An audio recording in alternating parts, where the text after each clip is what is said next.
Baik, sahabat pejuang di seluruh tanah air, jadi IBEP ini memiliki beberapa beberapa kegiatan ya dalam waktu dekat. Misalnya akan ada umroh bareng Pak Epi dengan teman-teman IBEP, kemudian ada juga nanti How to be the free pada bulan Maret. Bagi teman-teman yang belum pernah ikut atau yang sudah ikut di daerah barangkali ingin memperdalam juga oke, nggak ada masalah. Tetapi yang jelas tetaplah dalam barisan. Sukses itu salah satunya tetap dalam barisan, karena manusia itu tidak bisa bergerak sendiri. Maka sukses kita itu tidak ada yang merupakan hasil kerja kita sendiri. Pasti adalah akumulasi keringat banyak orang di dalam sukses kita itu. Karena memang takdir kita sebagai makhluk sosial itu harus bergabung, harus terhubung, dan harus selalu dalam satu kelompok yang berbaris rapi. Itu kuncinya. Maka termasuk di dalam LFN ini kita adakan ada dalam kerangka itu. Sehingga teman-teman yang tersebar di seluruh Nusantara ini bisa bergabung, saling memberi informasi, saling memberi energi, sehingga dengan demikian teman-teman yang memiliki masalah itu agak terasa ringan karena ada inspirasi yang kita dapatkan dalam perbincangan-perbincangan seperti ini. Itu sebenarnya tujuan awal dari media kita ini, bagaimana kita menghubungkan satu sama lain sehingga dalam waktu secara periodik 2 minggu sekali kita bisa berkumpul bersama dan saling memberi energi, saling berbagi informasi. Baik sahabat pejuang di seluruh tanah air, kita langsung saja. Kalau tadi Mas Bambang menceritakan tentang bagaimana dia menjalani bisnisnya mulai dari jatuh bangun, sehingga dia bilang kalau dalam bahasa dia tadi lebih dari 15 kali dia memilihkan bisnis yang berbeda. Ada makanan, ada ikan laut, ada batu gamping dan lain-lain. Tapi 15 kali lebih itu kira-kira dia mengulangi pola yang sama, pola gagal dalam istilah beliau. Tetapi ketika kemudian dia mampu melakukan cerita sukses berbisnis satu di bidang herbal, lebih mudah untuk melakukan sukses yang berikutnya karena ada pola berhasilnya. Nah baik, untuk selanjutnya ini untuk membahas apa yang dibicarakan kita tadi, kemudian beberapa materi lain, saya langsung saja mengundang inilah Bapak Insinyur Haji Happy Trenggono.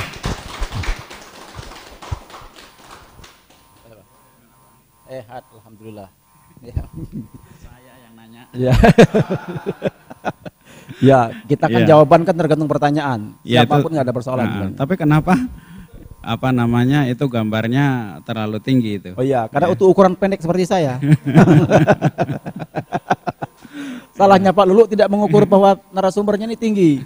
Makanya ini kan ukurannya ukuran saya ini. Iya. Harus duduk. Baik, duduk. Ya. Biar tidak masalah kita duduk. Kalau tadi berdiri kelihatan bedanya, kalau duduk kan agak sama nih tingginya nih. Ya, Pak Epi, tadi kita sudah berbincang panjang dengan Mas Bambang.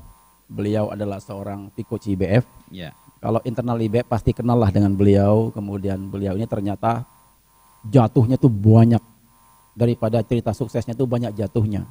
Kalau dia bilang ke saya itu ada lebih dari 15 kali dia berbisnis itu jatuh, sebelum dia menemukan akhirnya ada satu bisnis herbalnya yang itu pun ternyata dilakukan dengan tidak sengaja. Setelah keliling-keliling melihat spanduk ada pelatihan pembuatan herbal, ikut itu. Dan disitulah dia memulai, kemudian dalam perjalanannya sambil mengelola itu bersama timnya, dia sudah mendapatkan ilmu. Salah satu yang dia bilang ketika dia melakukannya di How to be the free di Semarang dan di Surabaya. Dari perjalanan kisah Mas Bambang tadi, dari bisnis herbal, bisnis bakso, kemudian dia ternyata mendapatkan ilmu itu, baru dia bisa menata segala macam yang ada dalam bisnis itu. Apa sebenarnya garis benang merah dari perjalanan seorang Bambang Minarno tadi, Mas? Ya, terima kasih Bang Aswandi. Terima kasih teman-teman yang udah hadir di studio. Ada Ketua DPW dari Kaltim. Ya, Waalaikumsalam. Ada Ustadz Farid, ya, Dewan Pembina, ya, Kapten Sar dari Aceh juga, terima kasih ya. Ya,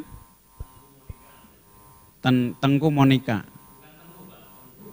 Tengku kan, Tengku Monika, ya. Selamat datang Ibu, ya. Juga teman-teman dari ini baru kali ini nih Sekber Jokowi merapat ke ya. Kasih tepuk tangan dong. Memang kalau di Sekber udah mulai panas, di sini adem, ya. Ya. Terima kasih Bang. Jadi Mas siapa namanya Bambang. Ustadz Bambang ini termasuk salah satu kader yang cukup awal ya Bang ya. Kalau dia tadi cerita tentang jatuh bangunnya usaha dan sebagainya, sebetulnya banyak pertanyaan ya, banyak pertanyaan. Apakah sukses gitu ya? Sukses itu harus jatuh dulu gitu ya. Nah itu pertanyaan yang sangat lumrah sekali. Saya selalu mengatakan bahwa untuk sukses sebetulnya nggak perlu jatuh dulu. Cuman saya belum ketemu yang nggak pakai jatuh. Nah itu persoalannya. Itu mestinya sih nggak usah pakai jatuh. Nah cuman hanya ada yang harus kita perhatikan bahwa apakah orang-orang yang sukses seperti katakanlah kalau di sini itu ya orang-orang Indonesia ya, ada siapa namanya Lim Swee Lyong ya, kalau kita anggap sebagai contoh sukses, ataukah itu si siapa namanya anak kita ini yang mana? Carrefour ini siapa ini? Oh, Hairul Tanjung. Hairul Tanjung dan sebagainya. Apakah mereka nggak pernah jatuh gitu? Mereka juga jatuh juga. Anak singkong. Bahkan kenapa? Anak singkong. Anak singkong ya. Saya lupanya, saya ingatnya anak kita gitu ya. Iya, anak singkong. Nah, jadi jatuh gitu. Tapi ada jatuhnya orang pintar sama jatuhnya orang yang bodoh gitu. Jadi kalau jatuh itu sebuah keniscayaan. Jadi ternyata orang-orang sukses, bahkan termasuk Warren Buffett, termasuk Bill Gates, itu juga sering jatuh. Dia lebih sering daripada kita. Cuman jatuhnya kecil gitu. Jatuhnya kecil-kecil dalam ukuran mereka. Tetapi orang yang bodoh gitu, yang nggak belajar, sekali jatuh itu ya gitu, debuk gitu. Karena kenapa gitu? Nah ini sebenarnya ada satu hal yang membedakan antara mereka. Orang-orang sukses itu jatuh itu dengan ketika segala sesuatu itu diputuskan itu dengan intelektual mereka. Dia ngitung resiko, ya kan, ngitung apakah saya itu seberapa sulit saya bangkit, seberapa mudah saya bangkit, seberapa kalau saya taruh jatuh hilangnya apakah saya masih bisa tanggung atau tidak gitu. Nah, tetapi orang-orang yang jatuhnya itu sampai dalam sekali karena mereka bermain dengan emosionalnya. Jadi begitu ada satu proyek, wah kelihatannya ini dia mau habis-habisan gitu, karena dipikir disitulah duit itu akan hanya ada gitu. Demikian juga dengan Mas Bambang, ya Mas Bambang ini kan kita bimbing juga, ya. Kalau dari tadi kan yang diceritain cuma bakso sama herbal aja kan? Iya. Iya enggak? Kenapa Mas Bambang tadi mana orangnya? Sana duduk. Iya, dia takut lihat saya, ya kan?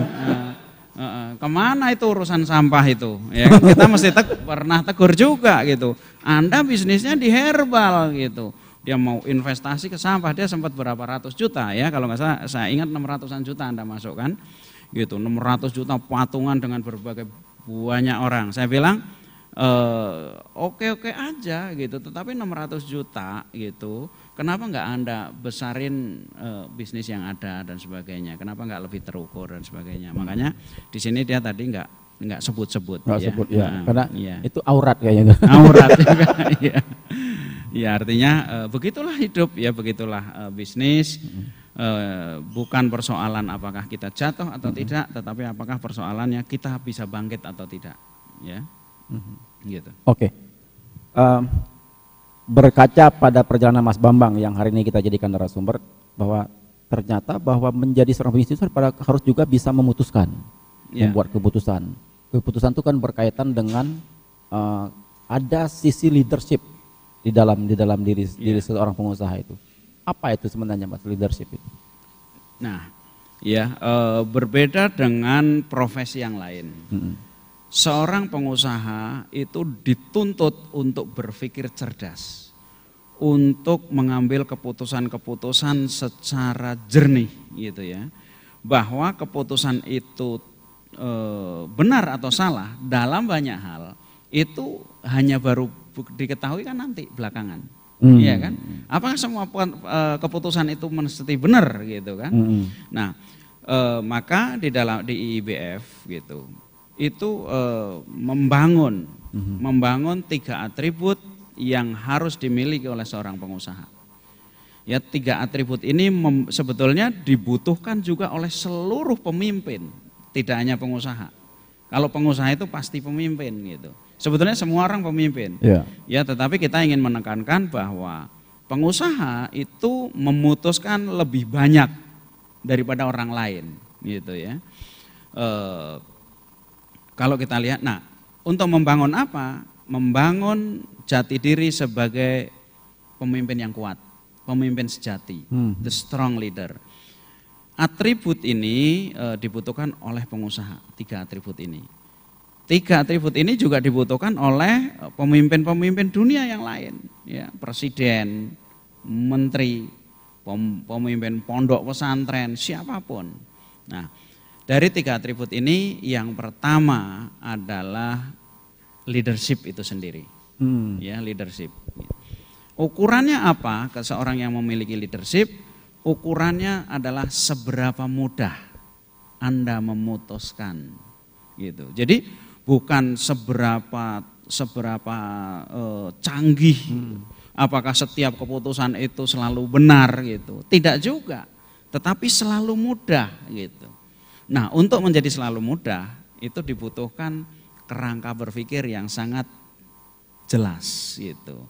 Contohnya seorang pemimpin itu kalau tidak tahu apa yang dia bela gitu, maka dia itu selalu sulit gitu memutuskan.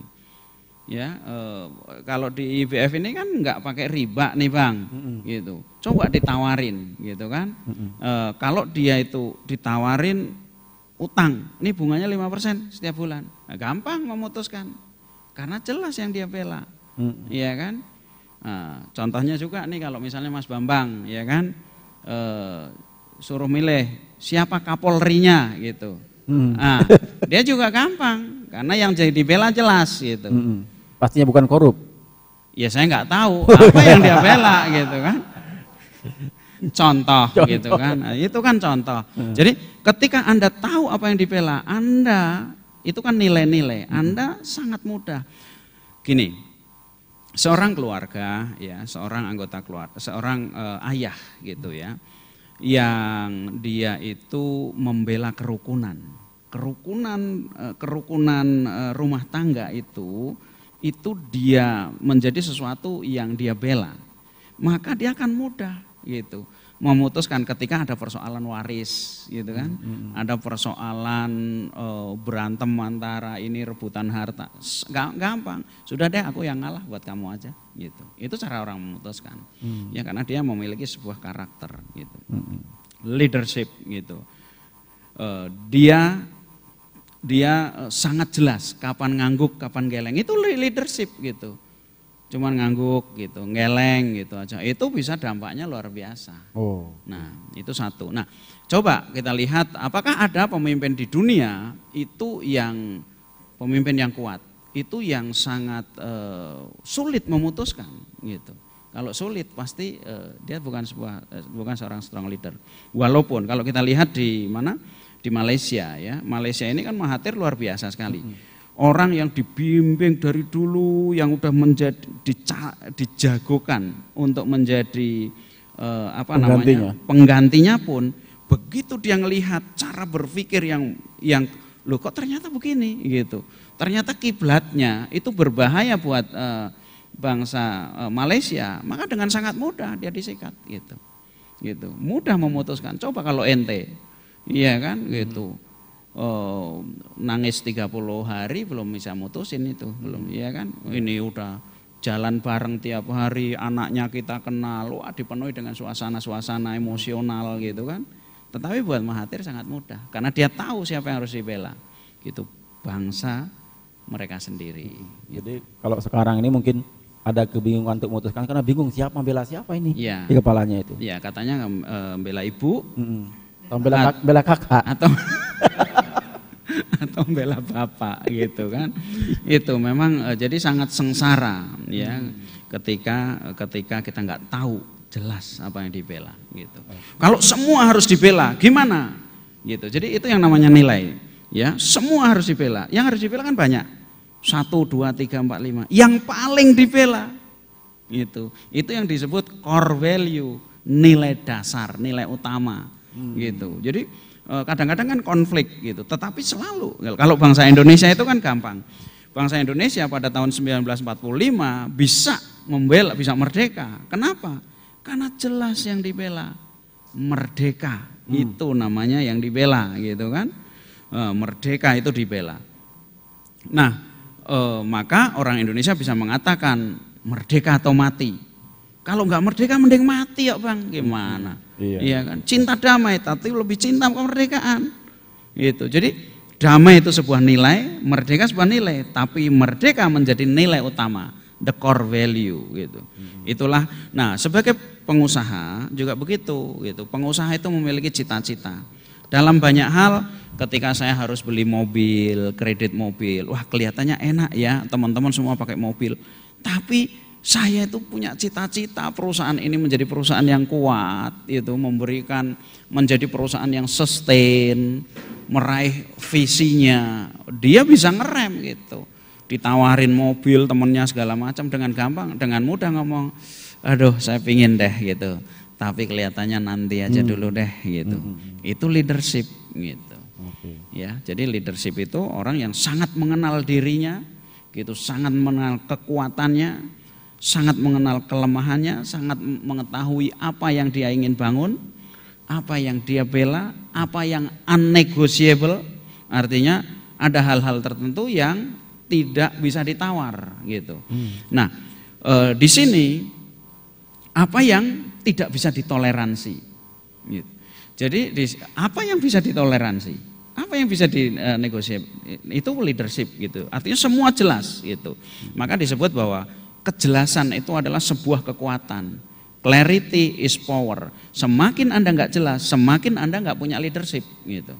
Contohnya, kenapa sih begitu banyak orang itu tidak tercapai cita-citanya? Kenapa? Karena dia nggak tahu cita-citanya gitu. Dia nggak tahu apa yang dia inginkan gitu. Jadi kejelasan, semua serba jelas. Semakin jelas kita, semakin kuat leadership kita. Gitu. Maka kualitas seseorang itu ditunjukkan oleh seberapa banyak unnegotiable things Anda. Kalau Anda lebih sangat banyak hal-hal yang Anda tidak bisa negosiasi, kemungkinan besarnya Anda sangat berkualitas. Seberapa banyak hal-hal yang bisa Anda toleransi, seburuk itulah kualitas hidup yang kira-kira akan Anda miliki. Jadi orang yang kalau kebanyakan bisa mentoleransi gitu, ya kira-kira kualitas hidupnya ya kacau balau lah gitu. Tapi bukan berarti tidak bisa kompromi kan itu. Makanya jelas mana dia bisa kompromi karena membela sesuatu yang tidak bisa dia tawar gitu. Gitu. Saya oke lah, harusnya saya punya mobil bagus, tapi saya mending enggak. Kenapa? Karena ada yang nggak bisa ditawar. Saya harus menang, gitu. Saya harus mencapai cita-cita saya. Contohnya itu, Bang. Oke. Tapi kalau leadership itu sendiri, ini kan seolah-olah orang sering mengatakannya sebagai bakat, sebagai bawaan sejak lahir. Yeah. Kalau teori nativisme kalau dalam psikologi itu, apakah ini sebenarnya bisa dipelajari nggak sih sebenarnya? Ya. Jadi ngomong bahwa leadership itu sebuah bakat itu baik-baik saja. Tetapi bukan berarti bahwa manusia itu tidak bisa menjadi leader. Kenyataannya Allah menurunkan manusia itu untuk menjadi leader, untuk menjadi khalifah gitu. Artinya kalau Anda merasa nggak bisa jadi pemimpin, ya Anda merasa tidak bisa jadi manusia kan gitu, Bang. Benar nggak? Iya, iya. Nah, jadi leadership itu ya diasah, dipelajari, meniru orang dan sebagainya. Ya, semua punya gaya sendiri-sendiri. Tetapi kekuatan leadership itu bisa dibangkitkan. Oke, baik. Ini adalah atribut yang pertama untuk menjadi seorang strong leader. Kedua. Ya, jadi yang kedua, atribut kedua dari strong leader, apakah dia itu pengusaha ataukah dia itu presiden, ataukah dia apapun itu, adalah entrepreneurship. Ya. Jadi entrepreneurship itu bukan hanya dibutuhkan oleh pengusaha. Orang kan mengatakan bahwa entrepreneurship seolah-olah pengusaha gitu. Entrepreneurship itu juga dibutuhkan oleh presiden juga. Coba lihat ya. Apakah Cina bisa hebat kayak hari ini kalau Deng Xiaoping itu tidak memiliki jiwa entrepreneurship? Enggak mungkin. Sekarang itu udah luar biasa, industri di mana-mana, ya kan, jualannya sampai Amerika kalang kabut. Demikian juga Singapura. Apakah Singapura bisa sehebat ini kalau Lee Kuan Yew itu tidak memiliki entrepreneurship? Enggak mungkin terjadi. Singapura ini kan negara bingung dulu. Mau ke Indonesia ditolak, mau ke Malaysia, mau gabung di Malaysia, ditolak itu. Lama-lama dia mikir juga, ini kita ditolak sana tolak sini, udah mending mati aja. Nah, sebelum mati dia bangun habis-habisan gitu. Dia merapat ke sana, merapat ke sini, kita berdiri sendiri deh gitu. Jadinya hari ini seperti ini gitu. Makanya Amerika juga gitu. Makanya kalau kita lihat apakah yang dilakukan oleh Barack Obama ketika ketemu dengan presiden Indonesia, ketika bertemu dengan presiden Cina, itu kan berbeda. Gitu. Pertama ketemu yang ditanya, kapan itu Lion Air itu taken 200 biji, ya kan? Kapan cepu itu ditandatanganin? Jadi gimana secara ekonomi itu merangsek kita gitu. Nah, kitanya sendiri malah yang diceritain itu tentang yang lain-lain, yang keren-keren gitu kan. Wah, kita demokrasi udah hebat gitu kan. Demokrasi hebat apanya, ya kan? Gitu. Indonesia nggak kemana-mana. Jadi entrepreneurship gitu. Saya masih ingat ketika ada pertemuan di Davos ya. Jadi presiden Amerika, presiden Cina, dan presiden Indonesia pada saat itu pertemuan. Presiden Amerika itu pidato pertama itu protes, Bang. Kenapa? Karena Cina itu melegalkan semua cara, itu merek-merek dibajak semua. Ini kan bikin repot itu. Penyelundupan di Amerika luar biasa besarnya. Nah, dia mengatakan saya itu sampai nggak habis pikir lah melihat Cina, kata Barack Obama. Habis itu kemudian presiden Cina bicara. Saya pikir presiden Cina mau jawab nih. Dia cuekin aja tuh, Bang. Gitu presiden Amerika ngomong kayak gitu. Dia bilang tetap bahwa produk-produk ini harus makin bebas ke seluruh dunia. ASEAN harus segera mulai. Jadi fokus banget gimana barangnya itu bisa masuk ke luar negeri. Gitu dengan memanipulasi kurs kan. Cina ini kan luar biasa. Jadi seolah-olah barangnya murah banget gitu. Banjir ke seluruh dunia. Jadi dia nggak peduli, padahal Amerika udah begitu ketakutan gitu kan, begitu marah. Habis itu presiden Indonesia. Nah, Indonesia sama Amerika ini kan lebih hebat Amerika nih kalau dalam hal dagang, ya enggak? Ya. Produknya kuat dan sebagainya, teknologi. Demikian terancam sama Cina. Nah, Indonesia kan lebih terancam lagi kan gitu. Wah, ini mesti ngamuk-ngamuk ini mergan saya gitu kan. Begitu nih Pak SBY yang hari ini sudah istirahat dengan tenang, ya kan? Itu bicara dia kalau nggak salah sempat bawa puisi gitu, sempat bawa lagu-lagu gitu kan. Dagang lupa dibahas itu, Bang. Gitu. Nah, inilah yang disebut entrepreneurship. Maka Indonesia hari ini nggak kemana-mana. Ya kan, gitu. Entrepreneurship itu artinya adalah kecerdasan ekonomi. Artinya adalah bermain kaya. Jadi nggak hanya pengusaha aja, tetapi juga adalah para pemimpin-pemimpin yang lain. Gitu. Nah, di sini makanya kita ngajarin entrepreneurship kepada para pengusaha. Kenapa pengusaha kok diajarin entrepreneurship juga? Karena ternyata banyak pengusaha yang nggak punya jiwa entrepreneurship gitu. Belajar nekat, ya kan? Gitu. Pak Bambang dulu juga gitu, belajar nekat. Tapi kan nekat itu nggak bisa digunakan terus-menerus. Nekat is not a sustainable strategi. Ya, itu kata-kata kita. Jadi nggak bisa dipakai terus-terusan. Kalau nekat terus, lama-lama kita meninggal dengan nekat juga. Iya kan? Iya. Nah, harus entrepreneurship, orang yang kerjanya ngutang aja. Kalian ini jadi pengusaha apa pengutang sebetulnya, ya kan? Gitu. Urusannya ngutang aja gitu. Nggak ada yang lain kecuali ngutang itu. Jualan nggak diurusin ini. Nah, itu nggak punya entrepreneurship. Gitu. Jadi kita bangun itu kayak Mas Bambang itu ya. Jualan bakso tengkleng gitu. Tadi waktu ada tayangan ibu-ibu pada ngomong, wah jadi lapar nih gitu ya. Iya. Entrepreneurship, dan entrepreneurship itu juga diperlukan oleh semua rakyat Indonesia. Ya, termasuk ibu-ibu gitu.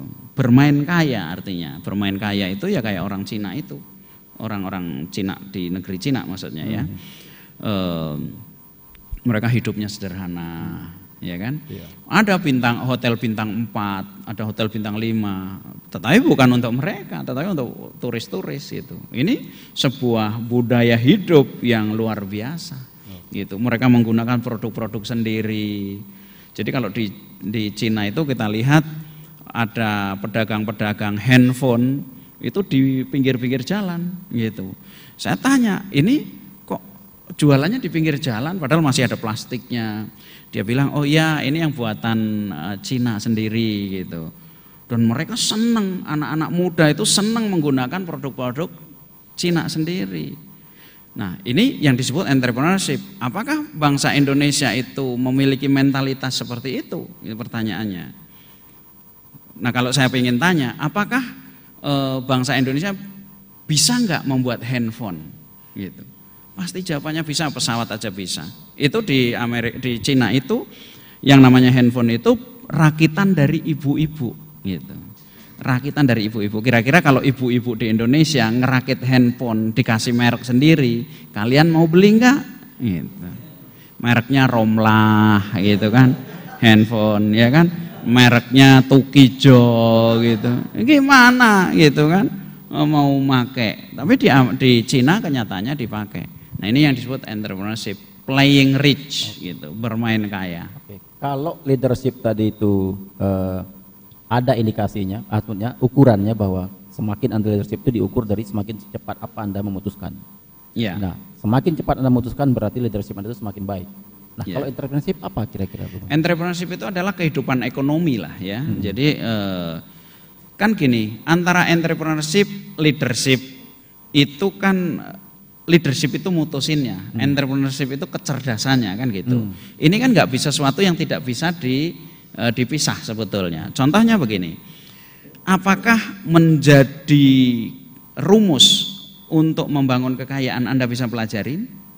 Bisa. Bisa gitu. Membangun kekayaan itu ilmunya cuma 4 gitu. Yang pertama, naikkan income Anda. Yang kedua, naikkan saving Anda. Karena kalau Anda nggak saving gitu, ada yang akan jadi korban. Yang ketiga itu naikkan investasi Anda. Yang keempat itu adalah buat hidup Anda semakin lama semakin murah gitu. Mau bangun diri kekayaan, membangun perusahaan, membangun negara sama gitu. Sama-sama sederhana. Nggak ada yang beda. Simplicity. Jadi makanya orang punya gaji 1 juta nggak cukup nih. Dia pikir nanti kalau gajinya itu 2 juta cukup. Begitu gajinya 2 juta tambah nggak cukup. Kenapa? Karena ini nggak semakin murah hidupnya, tapi semakin complicated. Ini kredit itu, kredit ini gitu ya kan. Nah, ini semua dipelajarin, tapi apakah dia bisa hidup seperti itu? Itulah leadership gitu ya. Nah, di Indonesia menjadi sebuah persoalan karena entrepreneurship juga tidak disentuh, tidak dibangun. Makanya kalau Anda lihat, kenapa sih banyak sekali mall gitu? Kenapa? Karena tidak ada kecerdasan itu. Mall itu, kan mall ini kan membuat orang itu semakin konsumtif, semakin bergaya hidup. Iya kan? Mau gaji berapapun kalau gaya hidup itu ngikutin gaji itu, maka kita akan habis juga. Gitu kira-kira Pak. Iya, jadi entrepreneurship ini saya ingat dengan ucapan seorang jenderal itu kan. Jenderal yang sering kita konsultasi sama Pak Wijoyo ini. Di kalangan orang Jawa yang namanya dagang itu sudro, sudro. Jadi orang Jawa itu bilang apa namanya, dagang itu seolah-olah menjadi kelas paling rendah gitu. Mungkin harus kita naikin nih. Jadi di kalangan orang Jawa itu harus menjadi brahmo atau satrio. Sebab kedepannya kayaknya mesti orang Jawa jadi presiden. Jadi bahaya kalau tidak memiliki entrepreneurship itu. Baik, para sahabat pejuang, masih ada satu apa namanya atribut lagi. Yeah. Namun sebelum kita melanjutkan atribut yang ke selanjutnya ini, kita break sesaat untuk kita ngatur napas. Dan sahabat perjuang jangan kemana-mana, tetap di jalur ini.